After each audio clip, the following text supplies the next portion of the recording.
Ben Hodgetts was born on the 14th of September 1850. He was one of 3 generations, father, son and grandson, who all bore the same Christian name and who were known by Cradley people succinctly as Old Ben, Young Ben and Young Ben's son Ben. When the Prince of Wales, later Edward VIII, made a tour of the Black Country in 1923, it fell to Ben to make a unique presentation of a miniature chain and anchor to His Royal Highness. I had permission to go up to Netherton to see my grandfather because I knew that he was going to present him with something. He was chosen to do so in recognition of the fact that he was in the employ of the Netherton Ironworkers, owned by Messrs N. Ingsley and Sons Limited for 63 years. He started to work for Noah Ingley at the age of 12. When Noah transferred the works from Cradley to Netherton, he took Ben and other skilled workers with him, most of them working on big chain. These were the days when there were no factory acts and chain makers worked very long hours, not finishing work until 5 p.m. on Saturdays. Ben improved his position at Netherton, and after being third foreman on the end chain, he took over a fire on a small chain. In 1876, he was put on side welding and worked at this for many years until he finally retired aged 75 due to ill health. He was married to Elizabeth Fendel at Dudley Parish Church by the Vicar of Dudley, the Reverend F. Morgan, on the 15th of April 1872. They went to live at 4 Long Row off Hightown, Cradley. Ben was a highly skilled chainmaker in charge of gangs of experienced chain strikers, and his hard work made him a good living, enabling him to buy several properties at numbers 2, 4, 6, 8 and 10 High Street, Cradley. 2 High Street had been a grocery shop, but Ben built a slaughterhouse and turned the shop into a butcher's. Working each weekday as a butcher as well as chainmaker. His eldest son Joseph worked there full time. Ben was engaged on cables for 2 ill-fated liners, the Titanic, which sank on its maiden voyage after hitting an iceberg, and the Lusitania, which was torpedoed off the coast of Ireland during the First World War. It was a 3 3/4 inch cable which was supplied for the Titanic, and that was tested to stand a breaking strain of 350 tons. 3 sons, Alfred, Benjamin Jr. and Albert, and 6 grandsons followed as chainmakers. Ben was a member of the Cradley Parish Council, and it started on the 4th of December 1894. And acted as an overseer for the parish of Cradley for 17 years. Because Cradley was separate in those days. During this period, when Ben acted as chairman of the parish council, he had the honour of presenting gold watches to the men of Cradley who won distinction in the Great War. Benjamin and Elizabeth had 9 children in all, 5 boys and 4 girls, and 35 grandchildren. They celebrated their golden wedding on the 10th of July 1922. They had a huge family gathering at Collie Lane. Ben took a great interest in the affairs of the parish and did much for its advancement. The allotments movement received his wholehearted support, and he was deputed to purchase land at Homer Hill for recreation. This being a great acquisition to Cradley. It is thought that Ben lent the money to the Cradley Parish Council for this purpose.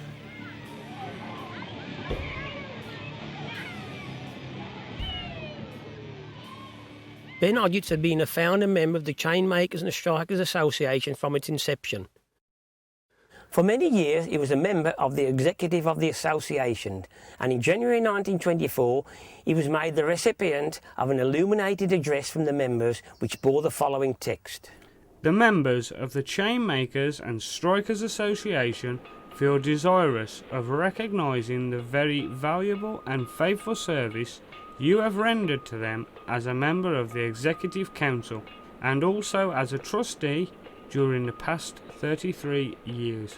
They feel they cannot more fittingly recognise this service than by asking your acceptance of this illuminated address, completed with their hearty wishes for long life and prosperity. And may the grand example you have set before your fellow workmen be the means of inspiring them to carry on the great work of raising and making more wholesome the standard of life.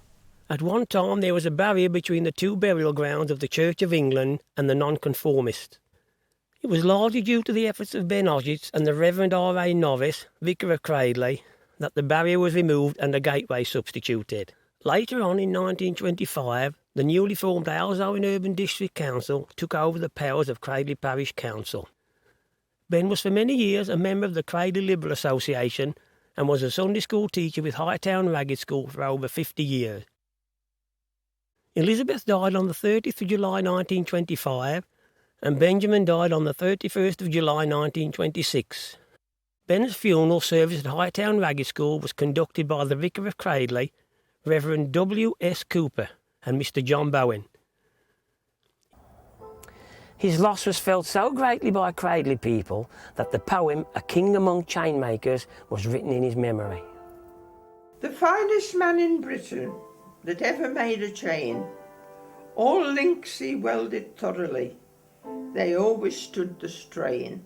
A king among chainmakers, he reached a lofty height, revealing to the world at large he was a man of might. Honoured by employers and royalty of the land, his eyes they beamed with brightness when a prince took him by the hand. Chainmakers, they adored him.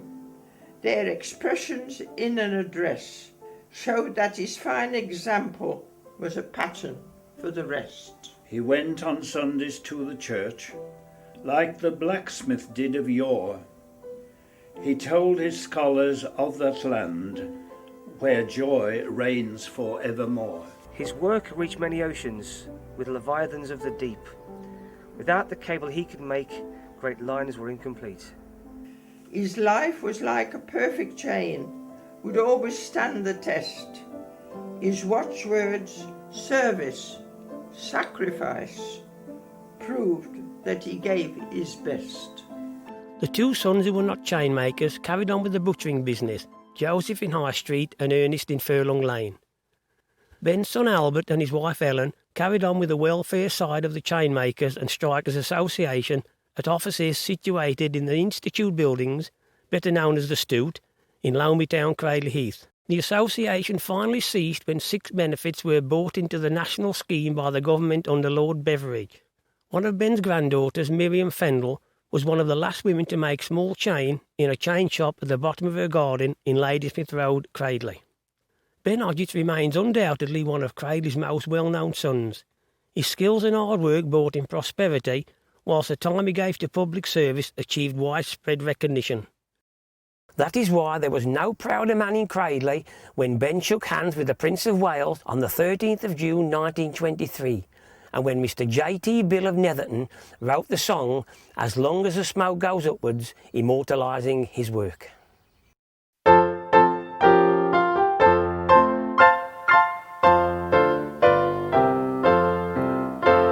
Charlie lived in the Midlands, where the skies are grey. Worked in a cable factory, just across the way. Charlie loved a maiden fair, worshipped her, I do declare. While his hammer he was swinging, this refrain he would be singing. As long as the smoke goes upward, so long will I love you, dear. All day long with the factories dim, longing to have you near. I can see your face in the firelight as I look at the glowing heat, and the sound of each blow on the anvil seems to ring out your name so sweet. Years pass by and the sweethearts one fine day were wed. Life seemed to them all sunshine, not a cloud overhead. If by chance some trouble came, Charlie whispered, let's be gay. Love will make our burdens lighter, and the skies will soon be brighter. As long as the smoke goes upward, so long will I love you, dear. All day long with the factories dim, I'm longing to have you near. can see your face in